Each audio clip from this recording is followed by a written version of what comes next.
কিছু না আর মানে নেই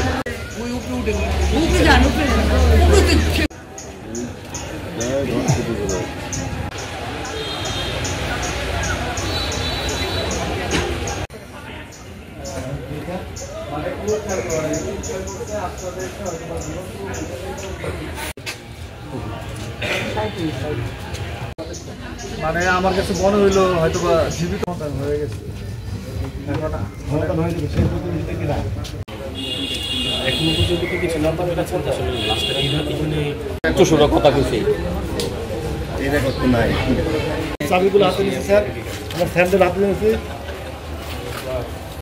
মাথায় পানি দেওয়ার পর ও বলতেছে যে আমি এরকম ওই সাইডে যা দেখলাম যে ঝুলন্ত অবস্থায় বাবার।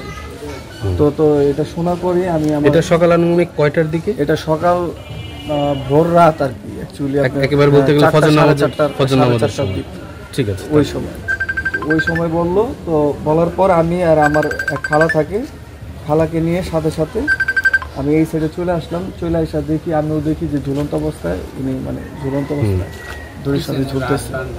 হ্যাঁ, তারপরে আমি এটা দেখার পরেই আমি আর উপরে উঠি নাই। ঝুলন্ত অবস্থায় আপনারা কিভাবে পেয়েছেন? কোনো হাত পা বাঁধা ছিল? হ্যাঁ, 2 হাত পিছনে বাঁধা ছিল।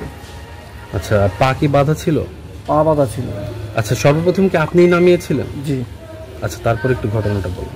আচ্ছা, তারপরে আমি এটা দেখে নিচ থেকে দেখার পর আমি পাশের ওই যে বাড়ির যে রিস্তায় চাচি হয় ওনাদের ডাক দিলাম। ওনারা বললো কোথায় পরে সামনে নিয়ে আসলাম যে এইরকম। পরে দেখার পর তারপরে আমাদের আরেকজন ওই প্রতিবেশী আর কি আত্মীয় হয়, নাম হচ্ছে সিরাজ কাকা। তো উনি আর কি পরিস্থিতি দেখে উনি সাথে সাথে উপরে উঠছে। ওঠার পর আমিও তার পিছিয়ে উঠছি। ওঠার পর এখানে আসছি। আসার পর সাথে আরেক ছোটো ভাই ছিল সৌরভ কুয়া নাম। তো ও আমার সাথে ছিল।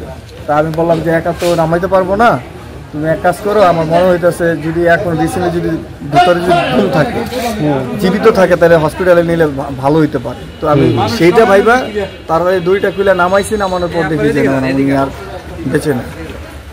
এই হইলো।